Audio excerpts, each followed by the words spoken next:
Just so glad and so pleased and so elated to be your lifestyle and leadership strategist. And for those who've been trekking with me for years, the plant-based boss.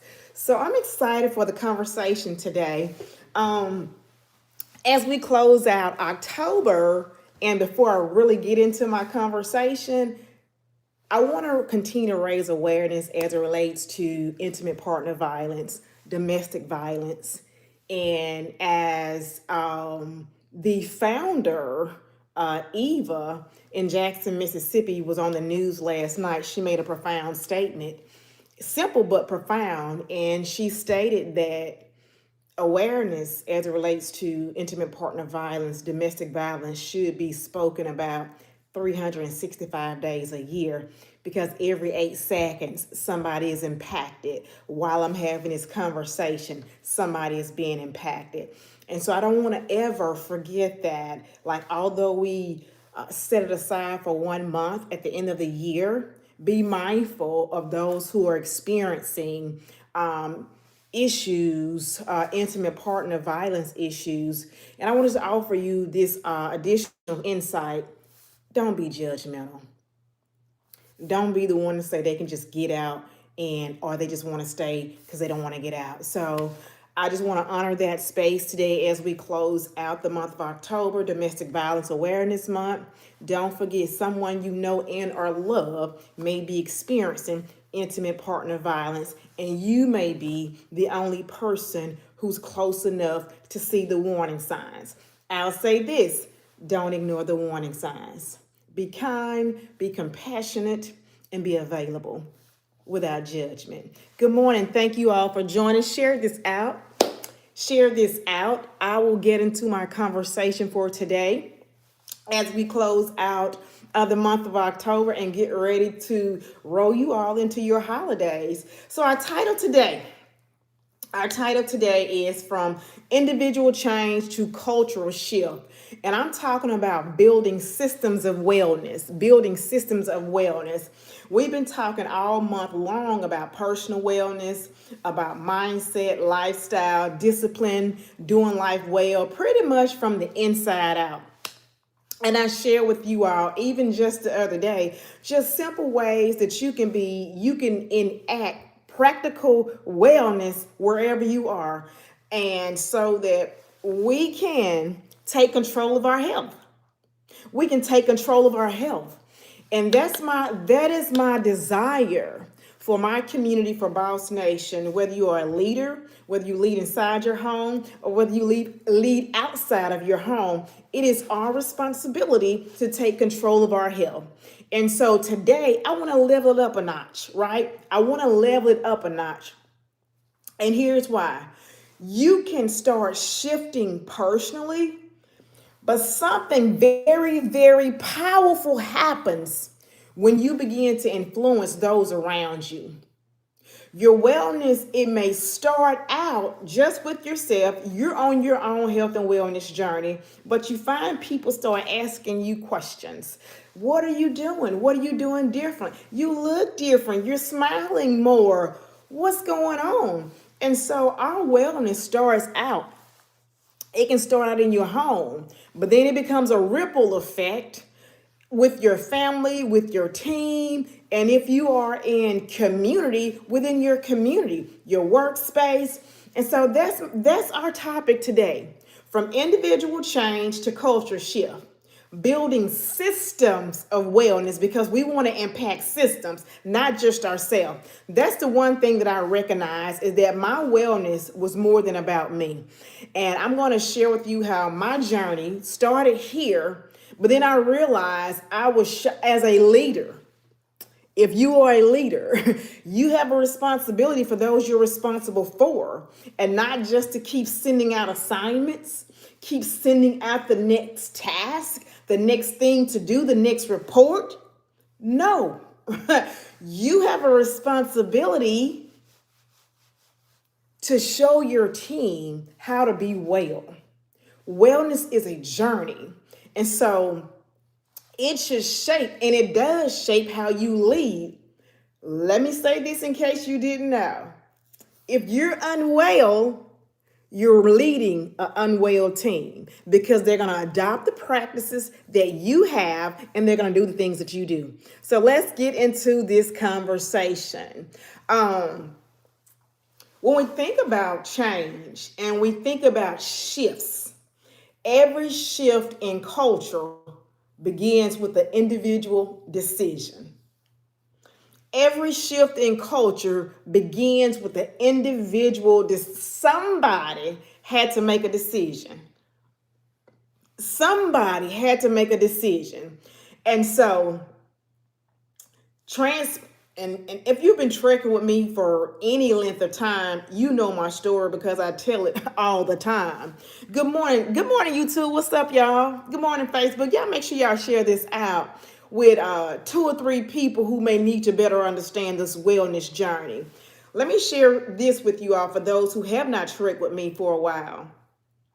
My journey started when I got a call from my doctor who said I was borderline high cholesterol. And so for me, there was truly, when I say truly, it was truly a wake-up call. Here's why. It was a wake-up call for me because I was in the HR office when I got that phone call. I had to sit down and gather myself. Why did I have to sit down and gather myself? Y'all, I had to sit down and gather myself because I was a runner, okay? I was very active, physically active. So I'm thinking that, hey, I'm moving, I'm running, doing 5Ks, training for a half marathon. I'm in good shape. Baby, them numbers don't tell no bad information. Them numbers don't tell no bad information. And so when she told me I was borderline high cholesterol, I was truly taken aback. I was shocked. And at the end of the day, I had to make a real decision to stop pretending like I was on the right track with my health. I did what I knew to do at the time. I stopped eating the things that I felt like were contributing to my demise, to my high cholesterol. I stopped eating eggs, I stopped eating mayo, and I started eating oatmeal and Cheerios. Now, fast forward these 10 years later, 15 years later, I eat more than that. But I want you to know, when I got the call, I had to make a decision. The doctor couldn't make the decision for me. She gave me the information. And so as a leader, as one who is responsible for other people, what you do and how you move, again, you influence other people. And so I made a shift. I made a major shift. In order for me to face the truth and the fact that I wanted to live a well life, and I actually thought I was living a pretty good life, I really wasn't honoring my health to the fullest capacity. And so I began to make many additional shifts. One of the shifts I made was I started transitioning to a plant-based lifestyle. I also recognized the value of getting more rest. Now I got off track with this rest thing, but I've now created an intentional rest plan, and we all need an intentional rest plan. But one of the things that I did, again, was I made some very specific shifts to my lifestyle, to what I was eating, to what I was putting in my body, to, good morning, Roz, TT Roz, to becoming mindful of the impact of my rest, the impact of my sleep on my physical health. And then the consistency in my movement was already there. But I realized it wasn't just my movement. It was some things that I was putting in my body that I didn't realize, right? And so the decision didn't just change my numbers. Like when I made these calculated decisions, like I don't want to have high cholesterol. I don't want to be the one to have to take off work. I got to go to the doctor to keep getting my cholesterol checked. First of all, I don't want to take off to go to the doctor I don't want to take off to go to the doctor. I want to take out when I want to take out. So for me, not only did when I changed over my nutrition, started being more conscious about my rest, being mindful of my movement, my mindset changed, how I showed up changed, and my energy shifted because I wasn't eating things that was compromising my health and my ability to think clearly. And then how I showed up as a leader, right? My leadership presence shifted. And so that's what I want to talk to you about this morning.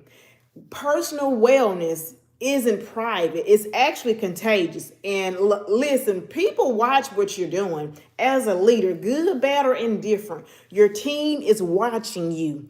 And so when you show up differently, it changes the atmosphere around you. It actually changes the atmosphere around you. I recall working on one team, and the way I show up and the way I eat, my nutrition. People would ask me questions. People would, say I'm eating rabbit food, and that's okay. Because what I was not doing was pulling pills out of my pocket to take at 10 o'clock in the morning. And so, contrary to what they were doing, and when you show up, you give people permission to think about, maybe I don't have to be on this medication. Maybe I don't have to be grumpy and have an attitude when I make some changes. Because when you move, you increase your endorphins. You get some happy endorphins going on. Your hormones shift when you're active. I don't think we make a connection to our physical, mental, and emotional health. We don't make that connection to our diet and our lifestyle. Like we just disassociate that. And I want to bring us back center as we're having this conversation this morning. And so as I started to myself do life well personally, like doing life well coaching and consulting, I really noticed how my work environment changed. I noticed how I really had more clarity when working with my teams. I noticed how I had a reputation in the workforce for being a very stern person. And I began to have more patience and compassion for my team members, understanding that everybody does not operate at the high level, at the level that you operate, but that does not mean that they're not capable of showing up in their best way. When you don't show up in a well way, your team they don't really know how to take you, right? People don't really know how to take you. And so as I started showing up differently, having clear thoughts, really being more patient. We underestimate the value of patience in our workspace. We underestimate the value of being present in our workspace. We underestimate the value of being authentic and being non-judgmental as people are moving through this thing called life. And so when you yourself are not well, you don't have the capacity to give people what they need. You don't have the capacity. And so, but the real shift is that when you make conscious decisions as a leader of your household and leader outside of your household, when you make conscious decisions to make a change, you recognize the impact that you really can have on other people. Like if you're a mom or a dad or, a couple, and your children are not in the best health, like, because there's such a thing as junior diabetes. There's such a thing as 13-year-olds having high blood pressure. We're not going to get into, how they got that way if it's not a genetic situation, because you already know. But when you take ownership, and that's what I'm inviting you to today, is a hard conversation as we close out October. We can't keep moderating our way into things that are compromising our health. If you are leading or you're collaborating, you have a responsibility. You have a responsibility to model wellness and not sickness. You have a responsibility to model wellness and not burnout. We are so quick to honor working overtime, being the one who do all the things, but all the things are compromising your health. How long will we compromise our health doing all the things? I want to close out this October because we're in the last quarter of the year. You got 2 months left in 2025. What are you going to do differently to prioritize your health? What are you going to do differently to make sure that going into 2026, you position yourself for your greatest level of creativity? You position yourself for the greatest level of optimal health. You position yourself for the greatest level of influence. That's what we're after. We're called to influence. You don't want people to pick up bad habits. You don't want people to pick up negative habits, things that are compromising your well-being, but they see it in you, and so they show up and do it. So I want to ask you this question. If you're leading a team, or if you're collaborating with others, again, you have a responsibility. Type that in the comments if you're still with me.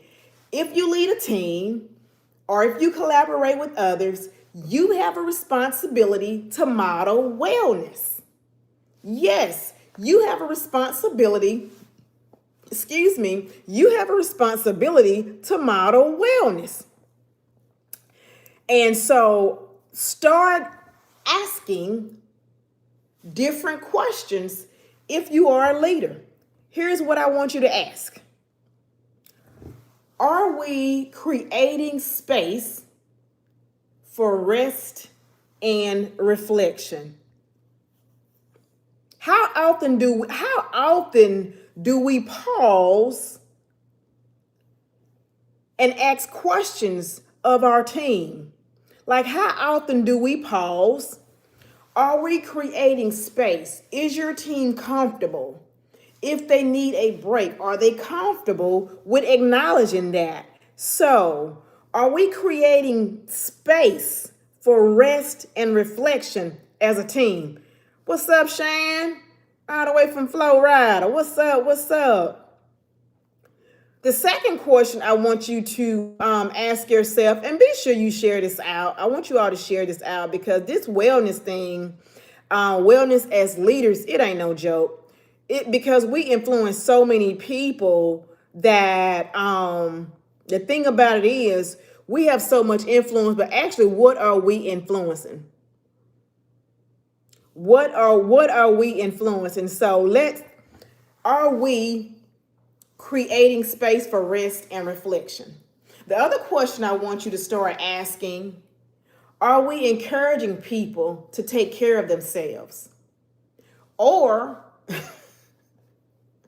are we glorifying overwork? That's a very real thing. That's a hard thing to talk about because I hear that all the time. Are we encouraging people? When we're talking about modeling wellness, are we encouraging those around us to take care of themselves? Or are we glorifying overwork, take on the next assignment? Oh yeah, you can volunteer after school to help da da da da da da da da.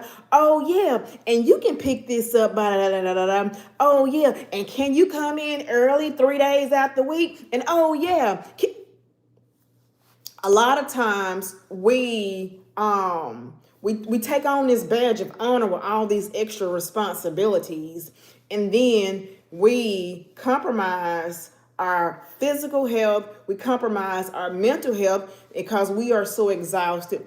We refuse to exercise our no muscle, and so we are weak in the no and strong in the yes, and the yes compromises our ultimate health. And so I want you to really think about your wellness and the fact that to invite others into a well space, you got to prioritize your wellness. And the other thing that I want you to ask yourself, if you are a leader, do you celebrate, or are we celebrating small wins? Or are we just pushing the next thing?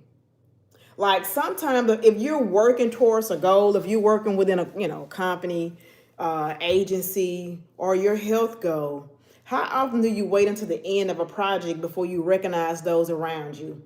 Celebration matters to people. Recognizing your team members matters.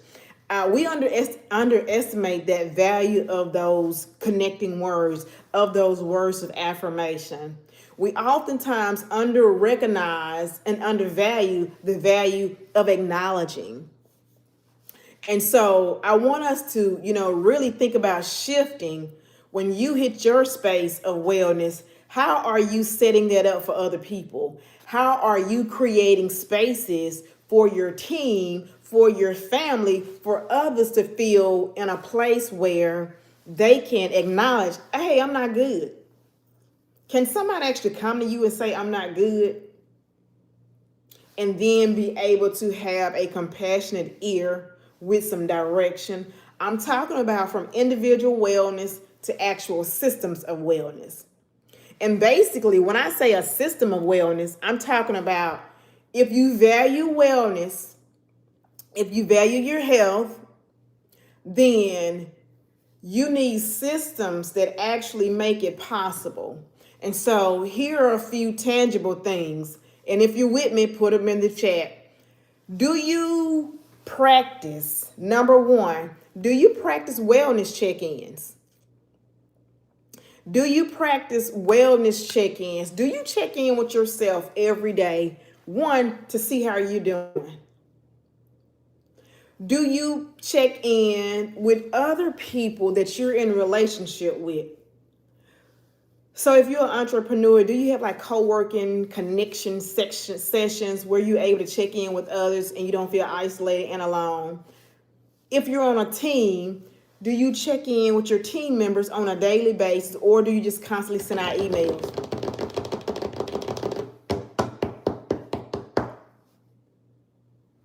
I want to invite you, the first thing I want to invite you to is practicing wellness check-ins. Practicing wellness check-ins. Am I good? How am I today? How am I being? How am I feeling? How do I want to move today? That's the first thing I want to invite you to is actual having wellness check-ins. That may sound real like, oh, but no. Check in with yourself every single day.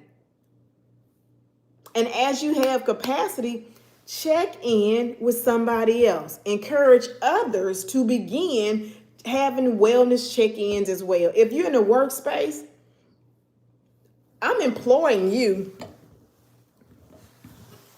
to do your wellness check-ins with your team. The second thing, when we're talking about creating a system of wellness and not just a personal thing, when you want to create a system of wellness, putting things in place, wellness check-ins, number one. Number two, boundaries and rhythms. Type that in the comments, Facebook. Type that in the comment, YouTube. Boundaries and rhythms. I used to, when I was in the workspace, I worked, 5 days a week, had my own company also. And then I worked part-time on the weekends, every other weekend. But at one point, do you set boundaries? So I want to encourage you to evaluate where you are and do you still need to be doing all the things that you're doing? If you work part-time every other weekend, is that still necessary at this phase in your life? I'm talking about wellness here. When you start to unplug from things that no longer serve you, I'm talking about wellness here. You start to think about my rest and restoration. Rest and restoration is not going to come haphazardly. It's not going to come in a random fashion. You have to make a decision to be intentional, create a rhythm of rest like you create a rhythm of everything else. Boundaries and rhythm. Check and see, do I still need to be doing all the things that I've been doing? Do they still serve me at this point in time? Right? If not, I want you to honor yourself. We like to honor other people, and I do that as well. But if you are in a place where your mental, physical, emotional health is being compromised, it's time to take a step back. If you're tired all the time, if you want to take a nap every day when you get out of work at 3:30, 4 o'clock, if you're that exhausted every single day, but you got 5 other things to do, 5 other obligations, 5 other things that you have committed to, it's time to pause and look at your rhythms, your boundaries. Boundaries and rhythms. Do these things still serve me in this place in my life? And if not, you get to do what? Type it in the comments. You get to do what? You get to make a decision. Yes, you do. You get to make a decision. And I want us to understand when we make decisions that align with our better health, on our way to our optimal health, it's not going to be easy. It's not going to be easy because oftentimes when we start to say no, other people may get offended. They may not understand where you are, but why you can't keep doing that? You've been the leader of the, PTA for the last 10 years. You do a marvelous job. I thought you was going to be the president. No, I'm not. No, I'm not. And I'm saying that because we'll take on this whole guilt trip when I need to step back. We want to continue to take on things that A, can be delegated to others, or B, we've gotten so accustomed to getting the accolades, or C, we've enabled people. Yep. We become enablers, and so they're so reliant on us that we compromise our wellness to continuously do those things. And so, number one, your wellness check-in. Check in with yourself. We're talking about creating a system of wellness. Check in with yourself every single day. Number two, evaluate the things that you have on your plate. Are they still serving you? Put your boundaries and rhythms in place. I'm inviting you to create a rhythm of rest. Create an intentional rhythm of rest. One, that you don't have to wait for the weekend to rest. You don't have to wait for Friday. You should have a rhythm of rest where you're pausing every single day. One, to check in with yourself. Two, to see what's still working. Right? The sad reality is people are not making it to Friday. So I don't want you to think that tomorrow is promised. You can look well enough to live and be sick enough to die from chronic stress and have a massive heart attack just like that. So I want us to think more about our wellness on a day-to-day basis, right? And create these intentional rhythms to better take care of ourselves. Because when you're absent from this life, hey, Unc, I miss you. Hope you're doing well. When you're absent from this life, as Charles Barkley will say, I guarantee they're going to find somebody else to take your place. Right? And so I want you to really, truly think about your boundaries and rhythms. What can you take off your plate? When you're talking about creating a system of wellness, what can you take off your plate? Then you begin to show those around you how to set boundaries up. If they see you constantly taking on everything, they're going to start adopting that practice. And then you inadvertently, if you are a leader, you inadvertently teach your team those same bad habits because that's what we're accustomed to doing. And then the third thing, when we're talking about a system of wellness, people need to feel safe enough to say, I need a moment or I need help. But do we have systems where there is true psychological safety in the space? Do you have psychological safety in your home where your kids or your spouse or your partner can say, you know what, I need a moment? Have you cultivated an environment at work where your team can say, hey, I need a moment or I need help? Or are they so fearful that you're going to think that they're lazy because they need a moment. Or you're going to say things like, you should be able to handle this. Everybody else can handle it. But you're not considering whatever that person may be going through or may be experiencing. So people need to feel safe. People need to feel safe to say, I need a moment. One of the things that I really appreciated, and that said a lot about how I showed up in the workspace, is when my team could be honest and say, hey, I don't have it. And my response was, I understand. Every day, you may not have it to give. And do you feel safe enough in your environment to acknowledge you don't have it to give? I'm talking about systems of wellness. Or do you keep pressing and pressing and pressing and pressing till your blood pressure go up? You go in, they tell you borderline high blood pressure.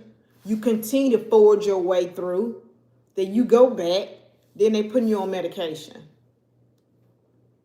That's not what we're here for. That's not how we want to close out 2025. 2025, we want to put our mental conditions in remission, and we want to put our physical conditions in remission. And so when you start to create wellness check-ins, boundaries and rhythms, psychological safety, you then begin to build systems that can sustain wellness. Because it's not just about you, it's about everybody that's connected to you. Type in the chat, type in the comment, will you say no? Will you do your wellness check-ins? Will you evaluate all the things that's on your list? I know some of y'all, you rise up early, you do your devotion, you do your meditation, glory be to God, we do that. And then we have this big long list of all these other things that we're trying to get mapped out that other people can assist with.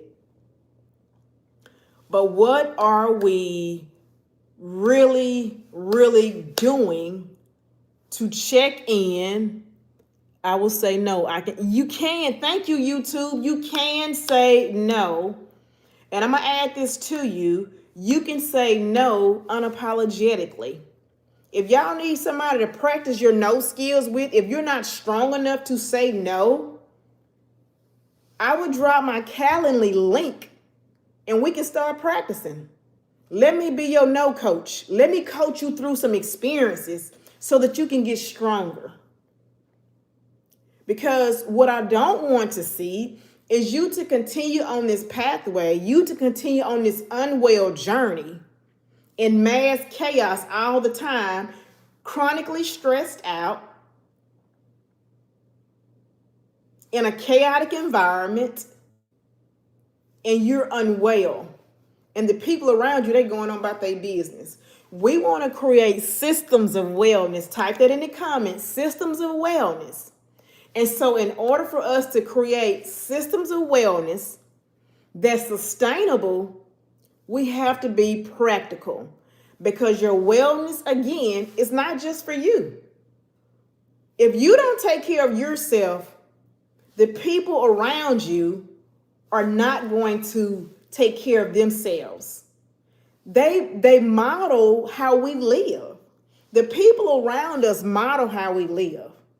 When I was in the workspace, I show up with my meals, I show up with my water, and you do that quietly. People observe, they model how you show up.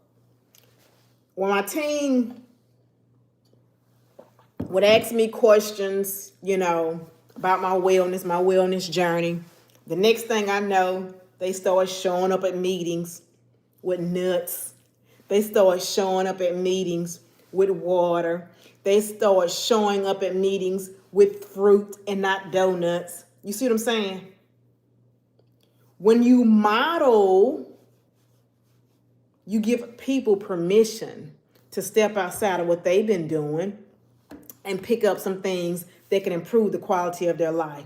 So that's the first part, right? And that is, again, I want you to practice wellness check-ins with yourself. I'm repeating this because y'all not doing it. You're not checking in with yourself. You're not checking in with yourself. You checking in with everybody else. You're checking in with your list of things to do.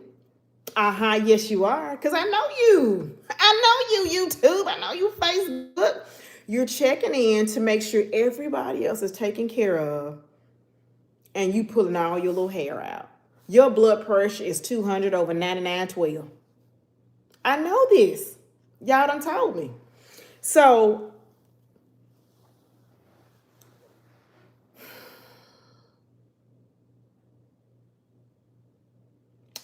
I want us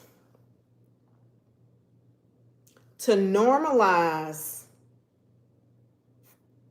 and type this in the comments. I want us to normalize wellness and not sickness.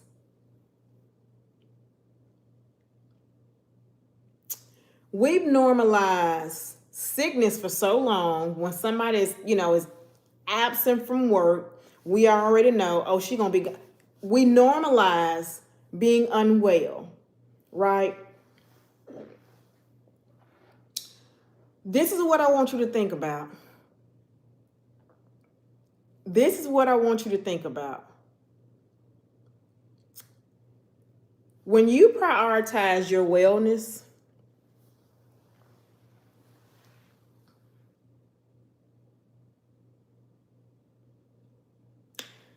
you really have a great influence. It's difficult. I know it is. But when you prioritize your wellness as a leader of your household and as a leader in the workspace, whatever type of work that you do,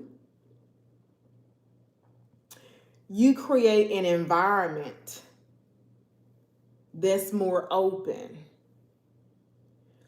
Your team, your family, people will begin to share their needs. When they see you slow down, when you say, hey, we've got to have a wellness conversation in your household. I challenge you. I challenge you.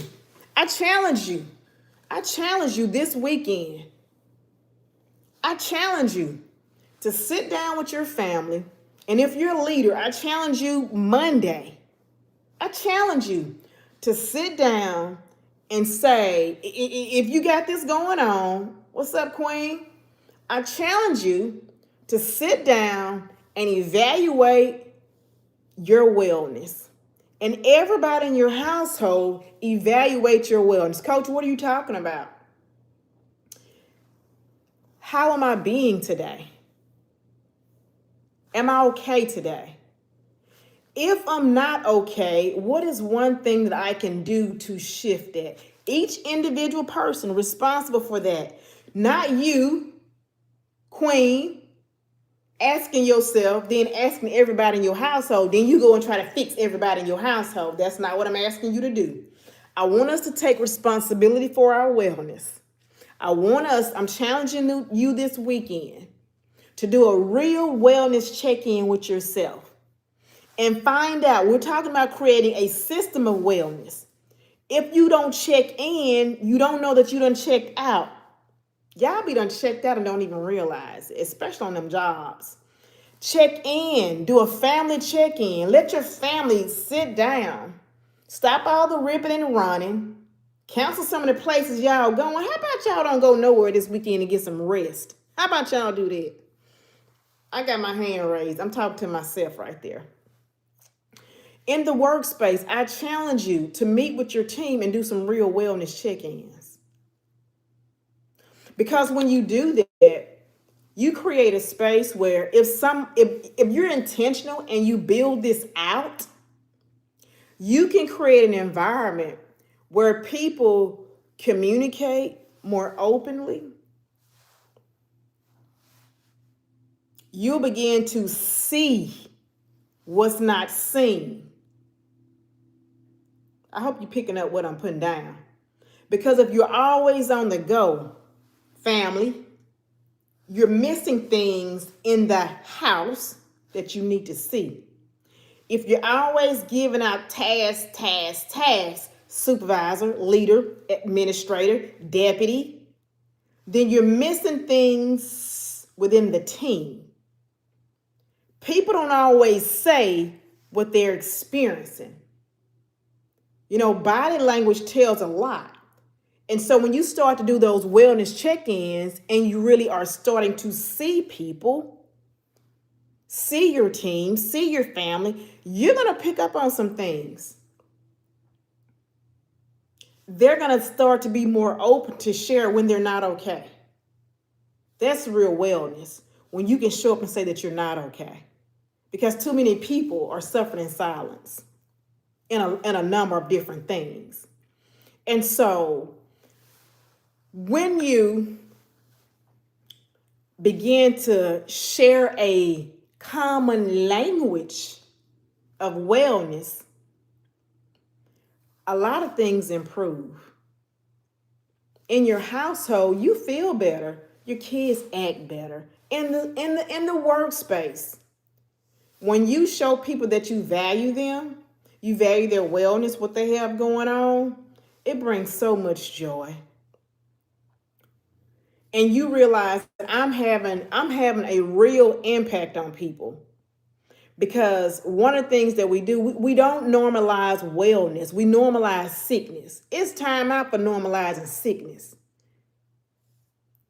It shouldn't be, well, I can't say what it shouldn't be. I'm inviting you and I'm challenging you to make some different decisions, to make some hard decisions.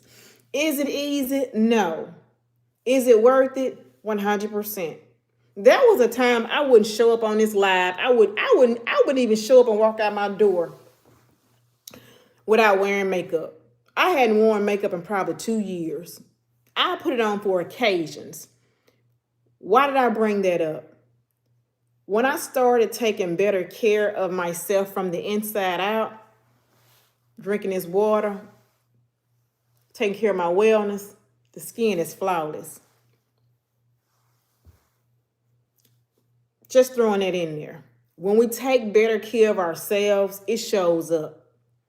And I'm not just speaking about the skin is flawless. I'm speaking about the confidence that I don't feel a desire to even wear makeup anymore, not even lipstick. Because I've gained what I didn't know I was missing. I didn't even know I lacked. But I feel so much like, baby, listen, I throw a ball cap on. When you're well, you move differently. You move a whole lot differently. And so this is what I want you to understand. Your wellness starts with you, but it doesn't end with you. Type that in the comments. Wellness starts with you, but it does not end with you. In order to build systems of wellness, we got to start checking in with ourselves every single day, a couple of times a day, especially if you got a high stress job. You need to, what's up, Coach D? You need to check in with yourself every single day. Wellness check-in. Wellness check-in. And then the second thing, we're talking about creating a system of wellness. And a system is not about a person. You put these processes in place. Your daily check-in. Number 2, your boundaries and rhythms. Do you still need to be doing the 15 things that you've been doing the last 15 years? Are they still serving you? Or is it time to release some of those things that you're doing that's compromising your health? Right? And then number 3, what does psychological safety look like for you? Do you have a safe environment where you can say that you're not okay? Or if you're a leader, have you created a safe environment where your team can say that they're not okay? Or as a parent, is your household safe and your kids are okay with saying, Mom, Dad, I'm not okay? Or are you so on 10 all the time, nobody wants to talk to you? They avoid you like the bubonic plague, okay? So we're talking about our wellness. building systems of wellness. Don't close out 2025 talking about what you're going to do in 2026. If you didn't do it in 2025, I'm here to let you know you're not going to do it in 2026. So I'm challenging you this weekend to evaluate your systems of wellness. Your assignment, should you decide to accept it, identify one system of wellness that you can create or strengthen. Are you having daily check-ins?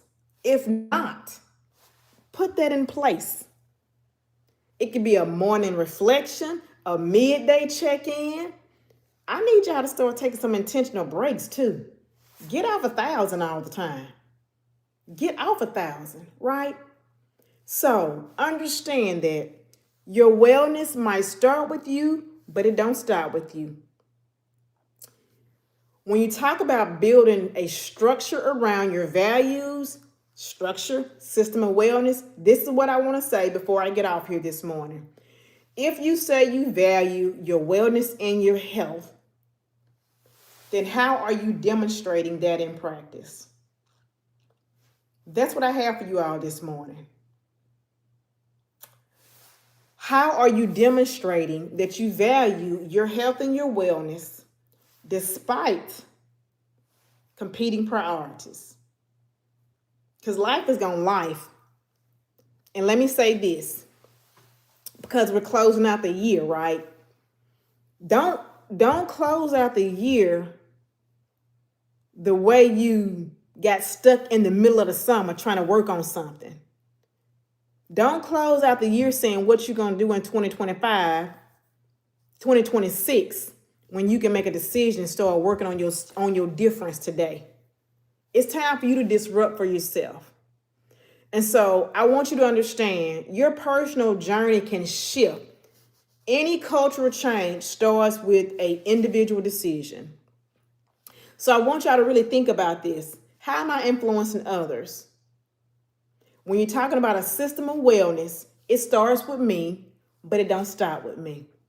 I hope this has resonated some with you all. If it has, drop a comment on YouTube, on Facebook. Let me know, what is that one thing that you're going to do? Are you going to start your wellness check-ins, your daily check-ins? Do you have an environment that's safe for you? And so in order to shift, you got to make a decision. I had to make a decision when I was borderline high cholesterol. I had to make a decision, and I'm still making decisions every single day. It doesn't stop. It's not a one and done. It's an ongoing thing. So I'm inviting you into that space. Stay active in your life.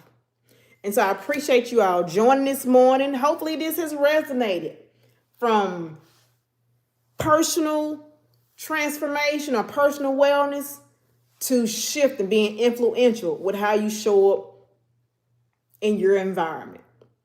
So in November, because tomorrow's November, we're going to be diving deeper into this theme. We're really going to be talking about sustainable wellness and leadership, team alignment, and building a lifestyle that lasts. All this quick fix stuff, it don't last. It don't last. So if you want sustainable wellness, you want a life that's you're going to be able to impact people well after you're gone, have influence, then stick around. Make sure you stay plugged in. Share this out with those that you know. Subscribe to my YouTube channel. That is Doing Life Well with Regina. Facebook and Instagram, Regina L. Lacking, my name. Make sure you follow me. Make sure you are following me. Got a comment on YouTube. I had to make a decision when I couldn't get my blood pressure under control. That right there, like these are real happenings. We position ourselves, and I don't know why you're Shan. What's your blood pressure like now, Shan? But I tell y'all this, ripping and running for G.I. Joe, slow that thing down and attune to yourself. Stop ripping and running for G.I. Joe. Find out what's going on with you. Check in with you. Check in with you. Take care of you. Then you can figure out what do you have capacity for. Drop that in the comments. If you don't have capacity, stop pretending like you do. Stop pretending like you do. Hey! Her blood pressure is normal now. She had to make some decisions. Super proud. Shan was in my 8-week challenge. Congratulations, Shan. Shan was the boss of the challenge. She also has already gotten her ticket to the No Flinch Faith Women's Empowerment Conference where she, oh gosh, she said her blood pressure was 175 over 100 on the regular. Now it's 125 over 80. Significant gains, significant gains. Y'all, your health is on the line. Your life is on the line. Your leadership is on the line. Be a leader in your own life. Stress from work. She said she had stress from work, y'all. Figure out how you can navigate in the workspace. If you need support in navigating in the workspace, Queen, over, you got some claps over here. YouTube, you got some claps over here saying congratulations. Y'all, if you are challenged in how you're moving and you need to do some things different, make sure you stay with the coach. I'm closing out 2026. No, 2025. Closing out 2025. Oh, I got ahead of myself. But I am closing out 2025. And if you are challenged in your leadership capacity, challenged in your health, you can message me. I can drop you my Calendly link so we can get on a call between now and this coming up Friday. If we're not working together by this coming up Friday, your girl will be on a sabbatical, right? Because I want to rest too, right? I'm going to rest too. But if you would like to work with the coach, have an opportunity, let's get together and have that conversation. Let's get together and have that conversation. And if you've not gotten your tickets for the No Flinch Faith Women's Empowerment Conference hosted by yours truly, make sure you head over to my website. That is www.reginalllacking.com. Grab your tickets. Grab tickets for your crew. Grab tickets for your crew. It's going to be a phenomenal event, and we're not cutting corners. Shan says she is so excited. Shan has already gotten her tickets. 2026 No Flinch Faith Women's Empowerment Conference is going to be, again, a life-changing experience. Not an event, a life-changing experience. So I thank you all this morning. I want you to be mindful of your wellness. Be mindful of your wellness. What is that one thing that you're going to do? Not 10 things. What is that one thing that you're going to do to, in fact, have better wellness for yourself so that you can influence those around you? Trying to get my husband. Okay. Yes. Get your husband on down here as well. I'm going to drop some additional information for you all in my stories. And I'll do a video probably tomorrow or later on today. Don't want to make this too long. About the upcoming SOS challenge for January. I want my men to participate in the salt, oil, and sugar-free challenge that's coming up. So I'm going to share more details about that in another post. Ladies and gentlemen, thank you all for showing up on this Figured Out Fridays. I absolutely love pulling up in this space. We're leaning into our wellness in new ways. Remember the quad shift. Remember QUAD. I want you to really lean into that. You're going to have to quiet the noise that you always got to be on the go. You're going to have to make a decision to unlearn and uproot some of these bad patterns and some of these bad behaviors that we have that's compromising our wellness. And then you're going to have to assess and align with your assignment. And then D, in the quad shift, you're going to have to do the work to do it differently. It's your girl, Coach Regina, with Doing Life Well Coaching and Consultant, your lifestyle and leadership strategist, showing up with the things that you need that are actually practical and sustainable. Ladies and gentlemen, boys and girls, have a well weekend. If you need me, you know how to find me. DM me or message me. Head over to my website and grab a couple of things while you're over there. My journal, my book that I have out there, or some merch. And definitely the 2026 No Flinch Faith Women's Empowerment Conference tickets. I'll talk to y'all later.